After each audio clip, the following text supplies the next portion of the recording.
जय जवान जय किसान। मी युवराज डोंगरे, चांदूर तालुक्यातील एका कृषी उत्पन्न समिती बाजार। इथे एक मोठं दिसत आहे तुम्हाला बोर्ड दाखवत आहे, बघू शकता तुम्ही। इथे सरकारने देवेंद्र फडणवीस मामाने काय म्हटलं की बाबा हमी भाव आपण शेतकऱ्यांना देऊ।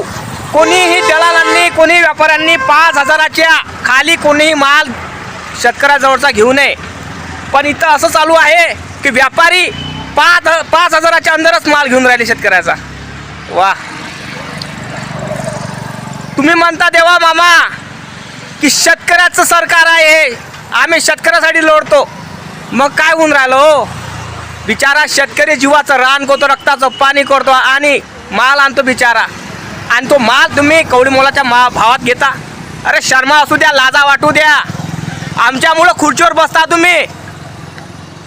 माल पिकवणारा शेतकरी आहे आणि तिच्या मालाला भाव ठरवणारे तुम्ही आहे। अरे एवढे भिकारचोट लोक आहात तुम्ही। लाजा वाटू दे ना। तुमचं सरकार आल्यापासून मरणारा मरून राहिला, जगणारा जगून राहिला, श्रीमंत होणारा त्याच्यापेक्षा श्रीमंत होऊन राहिला, गरीब त्याच्यापेक्षा गरीब राहून राहिला, आणि माझ्या महाराष्ट्रातला शेतकरी बाप झाडाच्या फांदी लटकून राहिला। विचार करत गोष्ट आहे, विचार करत गोष्ट आहे। देवेंद्र फडणवीस साहेब, विचार करत गोष्ट आहे। तुमच्या बापदादाने शेती केली नाही वाटते, मला असं वाटून राहिलं बा। आणि एकनाथ शिंदेच्या बापदादाने शेती नसन केली, आणि अजित पवार साहेबांच्या बापदादाने शेती नसन केली, हे मला असं वाटून राहिलं। कारण तुम्ही शेतकऱ्याचे लेकर राहिले असते ना तर माझा शेतकरी बाप मेला नसता। अरे तुमच्यामुळं शेतकऱ्याचे लेकर शेती करून राहिले नाही, पुणे आणि मुंबईच्या ठिकाणी चाले नोकरी करायले, बरोबर ना भाऊ? कारण शेतीच करून राहिले नाही, कारण तिच्या मालाला भाव नाही आहे। खरडून वावरात कंबर पाणी जाते, कोणचं सरकार येऊन पाहत नाही। ऑनलाईन ई पीक पाहणी करा म्हणते, ही पाहणी करा, ते गोलगोल चक्कर घुमत राहते, ते ऍप्लिकेशन दिलं आहे ई पीक पाहणीचं, गोलगोल घुमत राहते। 6,000-7,000 रुपये हेक्टर टाकता। अरे राजा, तेवढाच आमचा फवाराच होते हो, तेवढा फवाराच होते। खताचे पोते महाग करून टाकले, बी बियाणं महाग करून टाकले, आणि शेतकऱ्याचं माल कवडी मलाचं। वाह, अरे साखर महागली, तेल महागलं, पीठ महागलं, सगळ्या गोष्टी महागल्या। जेव्हा माया बाप शेती करत होता तर 3,000नं सोयाबीन विकत होता, आता त्याचं पोरगं 3,000नं सोयाबीन विकून राहिलं की नाही विकून राहिलं? अरे लाजा वाटू द्या, लाजा वाटू द्या।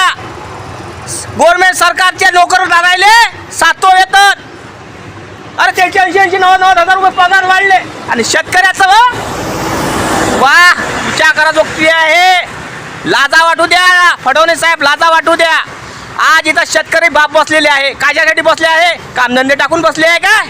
अहो, पोटासाठी येणारी जी पिढी आहे हे चांगली जगायली पाहिजे, चांगली राहिली पाहिजे, त्याच्यासाठी इथं धरणे आंदोलन करत आहे। नाही तर गरज नाही हो त्यांना। कोणी आपलं शेत टाकून आलं, कोणी लेकरबाळ टाकून आले, कोणी कामधंदे टाकून आले। काही तुम्हाला असं वाटतं का हे बसलेले आहे तुमच्यासारखे काय खुर्चीवर बसलेले, खाली बसलेले आहे?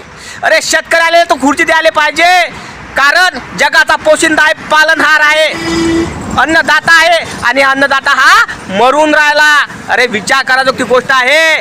आम्ही नाही पिकवलं ना तर गू खा लागन, दगड खा लागन। आम्ही आहे म्हणून तुम्ही आहात, नाहीतर आतापर्यंत तुम्ही मेले असते। चीनसारखे लोकांसारखे, ते नूडल्ससारखे ते किडे माकोडे खा लागले असते तुम्हाला। आम्ही शेतकरी आहे म्हणून तुम्ही खाऊन तरी राहिले साजरं, कळलं काय? हा फडणवीस साहेबापर्यंत गेला पाहिजे, जास्त शेअर करा मित्रांनो। जय जवान जय किसान। दादा नमस्कार, जय जवान जय किसान साथियों। तर मला सांगा, हे तुम्ही जे धरणे आंदोलन केलेलं आहे, चालू ठेवलेलं आहे तुम्ही, एक दिवसीय तुमचं, म्हणजे कशा प्रकारे बाबा तुम्ही जनतेला काय सांगायचं जनतेना? आज राष्ट्रीय किसान मोर्चाच्या वतीनं महाराष्ट्रामध्ये तसेच भारतामध्ये देशातील 32 राज्य आणि 600 जिल्हे, 5,500 तालुके आणि 2 लाख गावापर्यंत आज राष्ट्रीय किसान मोर्चाच्या वतीनं हे आंदोलन आम्ही आज करत आहोत। हे आंदोलन करण्यामागचं एकमेव कारण असं आहे की जेव्हापासून कृषी उत्पन्न बाजार समिती स्थापन झालेली आहे तेव्हापासून ते आजपर्यंत जे किमान आधारभूत किमतीपेक्षा कमी दराने जे व्यापाऱ्यांनी खरेदी केलेलं आहे त्यानुसार व्यापाऱ्यांना कमी खरेदी करता येत नाही, कमी रुपयामध्ये खरेदी करतायत। त्याचा जो महाराष्ट्र कृषी पणन विकास अधिनियम 1963 नियम 32 घ नुसार कुठल्याही व्यापाऱ्याला किमान आधारभूत किमतीपेक्षा कमी दराने शेतकऱ्याचा माल खरेदी करता येत नाही। तरीही आज सर्वचपणे प्रत्येक व्यापारी किमान आधारभूत किमतीपेक्षा रोज कमी दरानं शेतकऱ्याचा माल हा घेतला जाते आणि उघडपणे केला जातो आणि त्याच्यावर शासनाचा कुठलाही अंकुश नाही. तसेच आपल्या कृषी उत्पन्न बाजार समिती अंतर्गत करणाऱ्या जे परवानाधारक व्यापारी आहेत त्या व्यापारी हे रोज माल घेतात आणि शेतकऱ्यांची लूट करतात, परंतु याच्यावर कुठल्याही प्रकारचा अंकुश कृषी उत्पन्न बाजार समिती करत नाही. आणि जर करत असेल तर कशा प्रकारे किती प्रकारे या व्यापाऱ्यांना आपण नोटिसा दिलेल्या आहे, कशा प्रकारे आपण या शेतकऱ्यांना न्याय देण्यासाठी व्यापाऱ्यावर अंकुश लावलेला आहे याची माहितीची प्रत आम्ही आज या ठिकाणी मागितलेली आहे. आणि गेल्या अनेक वर्षापासून शेतकऱ्याचा सोयाबीन हा जो शेतमाल आहे शासनाने घोषित केलेल्या किमान आधारभूत किमतीपेक्षा जवळपास 1500 ते 2000 रुपये आणि कृषी मूल्य आयोग आणि राज्य सरकारच्या शिफारशीने किमान आधारभूत किमतीपेक्षा 3000 ते 3500 पेक्षा कमी दराने हे माल शेतकऱ्याचा घेत आहे. तसेच स्वामीनाथन आयोग शिफारशीत केलेल्या किमतीपेक्षा जवळपास 5000 कमी दराने शेतकऱ्याचा माल दररोज खरेदी केला जातो. म्हणून सन 2025-26 करता आपण चौकशी आणि देखरेखीचा हवाला देत आपल्या जिल्ह्याचे जिल्हाधिकारी आणि यांना तत्काळ लेखी कळवून आपल्या बाजार समिती अंतर्गत परवानाधारक सर्व व्यापारावर सरकारमार्फत घोषित किमान आधारभूत किमतीपेक्षा कमी दराने खरेदी करू नये आणि खरेदी केली असेल तर त्याच्यावर तात्काळ कारवाई करण्यात यावी असे आदेश काढण्यात यावे. एखाद्या व्यापाऱ्याने तशा प्रकारची खरेदी टाळले आणि संबंधित व्यापारावर महाराष्ट्र कृषी उत्पन्न पणन विकास व विनिमय अधिनियम 1963 नियम 6 व 7 नुसार योग्य ती कारवाई करावी. त्याचा अहवाला आम्हाला लेखी स्वरूपात द्यावा. आणि सध्या सोयाबीन शेतमालाच्या मोठ्या प्रमाणात शासनाद्वारा घोषित किमान आधारभूत किमतीपेक्षा कमी दराने खरेदी केलेली जात आहे. 2025-26 करता महाराष्ट्र कृषी पणन विकास अधिनियम 1967 नियम 94 1, 2, 3 नुसार आपल्याला कृषी उत्पन्न बाजार समिती इमारत क्षेत्राच्या शासकीय हमीभाव केंद्र सुरू करून शेतकऱ्याचा शेतमाल खरेदीची तात्काळ व्यवस्था करावी. तसे विनंती वजा पत्र आपल्या कार्यालयात आणि जिल्हाधिकाऱ्यांना द्यावे. आणि 6वी जी मागणी आहे ते आहे की माननीय जिल्हाधिकारी यांनी शासनाकडून 100% सोयाबीन खरेदी करता प्रत्येक कृषी उत्पन्न बाजार समिती कार्यालय क्षेत्रातच हमीभाव केंद्र सुरू करा. यासाठी आज हे आम्ही धरणे आंदोलन केलेले आहेत. तर यासाठी 6 चरणामध्ये हे आंदोलन केलेलं आहे आम्ही.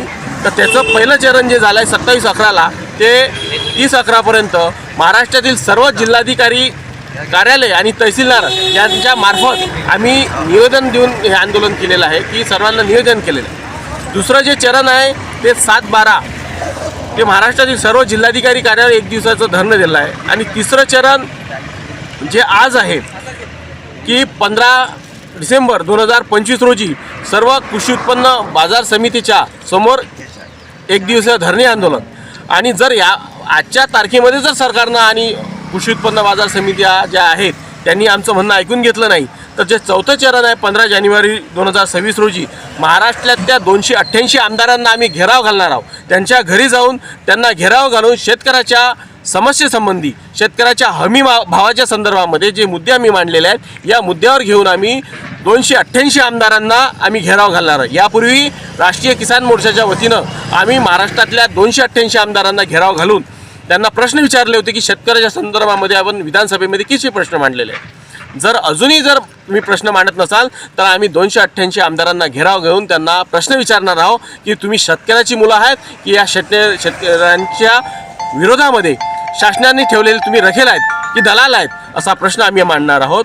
आणि त्यानंतर 5वं जे आमचं आंदोलन आहे चरण आहे ते 5व्या चरणामध्ये 30 जानेवारी 2026 रोजी आम्ही या भारतामध्ये या महाराष्ट्रामध्ये संपूर्ण जेल भरो आंदोलन करणार.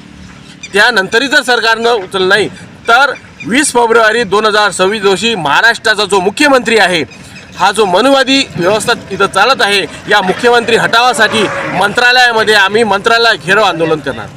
या आंदोलनामध्ये मी महाराष्ट्रातल्या तमाम शेतकऱ्यांना विनंती करतो, शेतमजूर शेतकरी नेते आणि शेतकरी संघटना यांना मी विनंती करतो की या आंदोलनात साथ सहयोग करून शेतकऱ्याचे हात बळकट करावे आणि शेतकऱ्यांची जी लढाई आहे हे लढाई आपण देशपातळीवर लढावी. यासाठी मी आज जिल्हाध्यक्ष गौरव ओमप्रकाश किटुकले इथं एक दिवसीय धरणे आंदोलन देतो आणि येणाऱ्या पुढच्या आंदोलनासाठी आपल्या सर्वांना सर्व शेतकरी बांधवांना विनंती करतो. जय जवान जय श्री